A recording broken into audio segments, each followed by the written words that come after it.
دابا كنتواجدوا بمنطقة ويركان. هذه المنطقة هذه من أكثر المناطق اللي تضررت في الزلزال، وكما كتشوفوا دابا على المخيمات ديال دوك الناس اللي تضروا باقي صراحة ما كاينش تعويضات اللي عطاوهم، وكاين فرق كبير ما بين داكشي اللي كيبان في التلفازة ومن الواقع. يعني تزدم ديك الطريق ديال جيزين تاست، يعني قليل الناس اللي لقيناهم خدامين تيبنيو واستافدوا من الدعم. يعني كاين مجموعة من المشاكل اللي باقي كتعرض الطريق ديالهم.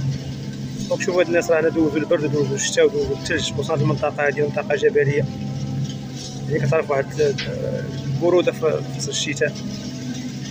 نطلب الله عز وجل يكون معاهم اليوم ونطلبوا السلطات تدخل باش انها تفك العزلة وتفك هاد المشكل هذا ديالهم. ولا حول ولا قوة الا بالله العلي العظيم. سي عمر فين هاني؟ جبتي الحطيبات اخي؟ وهي راه هاد البلاصه المهم يسللوا واحد الدرود كيما يمشي للواد. الواد كيكون كيجيب الحمله كيكون فيها العويدات. لقيت هاد العويدات دابا كنا نطيبها في البوطه اليوم. مزيان اسيدي. تبارك الله على السي عمر. الله يبارك فيك. واش تما كاين؟ اخويا هذيك مهمينه ديال الخضره في داري بحال ديال البارح.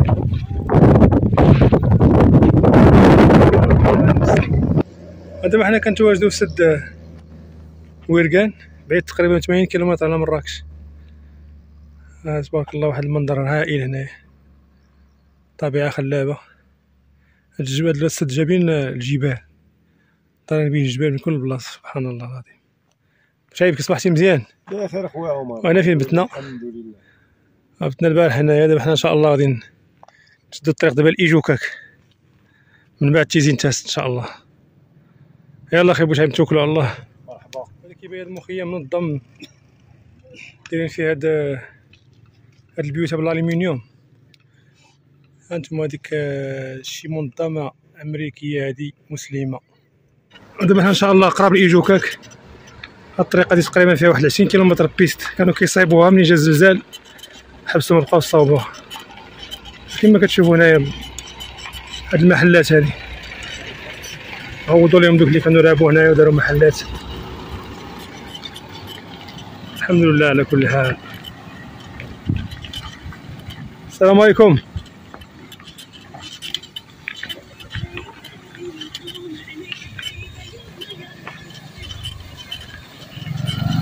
تبارك الله الماء موجود. انا عطوه بالطريق كلها فيها بحال هاد المياه تبارك الله.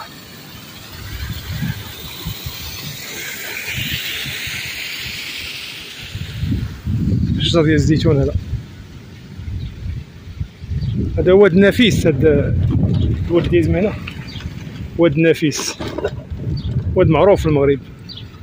الناس مساكن شوف. لا حول ولا قوة الا بالله العلي العظيم. واش كيبان لكم مخيمات داخل في وسط الزيتون بجماعة إمكداد.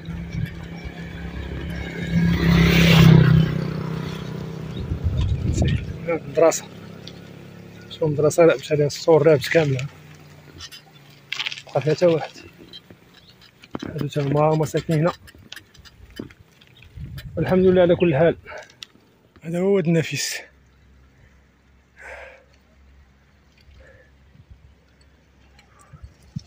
شايب صورها.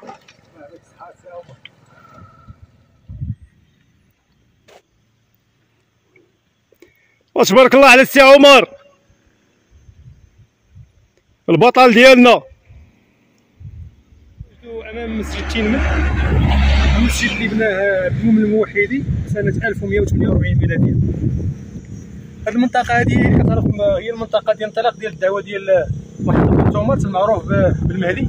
كان تيدعي بان المهداويه، وكان تيدعي بانه هو المهدي المنتظر في القرن الثاني عشر.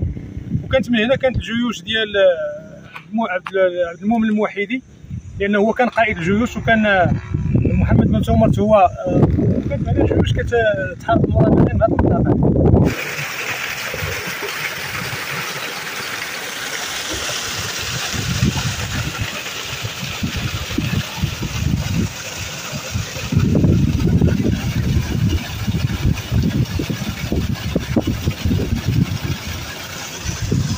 وحنا دابا تقريبا بقات لينا دابا 16 كيلومتر تيزين تاست. تلاقينا مع هاد الشباب هادو ان شاء الله ورونا هاد الروبيني من عمرو المانا كيسحاب ديال الماء في الساقي الساعه وداك مخبي هنا وروه لنا هاد الجويدات الله يرضي عليهم ان شاء الله غنباتوا هنا فين كدور ها إصدار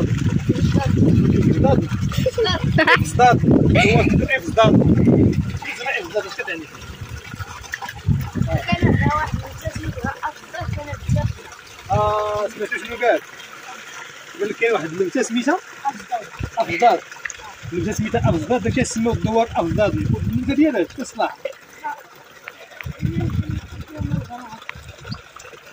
كتصلح شي مرض درك شي مشا كتصلح شي مرض مزيان مزيان مزيان الله يسير يا ربي ان شاء الله راه غنباتوا هنا فين غنباتوا ان شاء الله باذن الله بعد هذه ديال البلايص ما بقاش لا خلي ديما هكا خذي بسم الله غنباتوا ان شاء الله في البلايص هذه هنا ابو شعيب ما بقاش لنا بزاف على تيزي بقات لنا واحد 8 كيلومتر نوصل للقمه ديال تيزي والله يسخر اللهم يسير هادوك الناس واش ما بقاوش عندهم البهايم البهايم قلال كيديروهمش داروهم ما كاينش فين يديروهم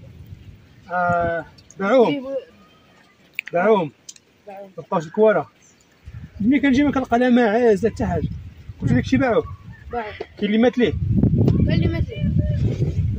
هذا بديت هذه قولها تحت الارض شحال شكون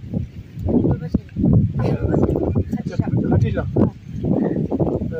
ماتوا باقي بقاو كان عندكم بزاف باقي عندنا 6 شحال كانوا عندكم كانوا عندنا 8 واقيلا ما عرفتش ماتوا في بزاف اه والحمد لله على كل حال الحمد لله على كل حال صافي يا خديجه بارك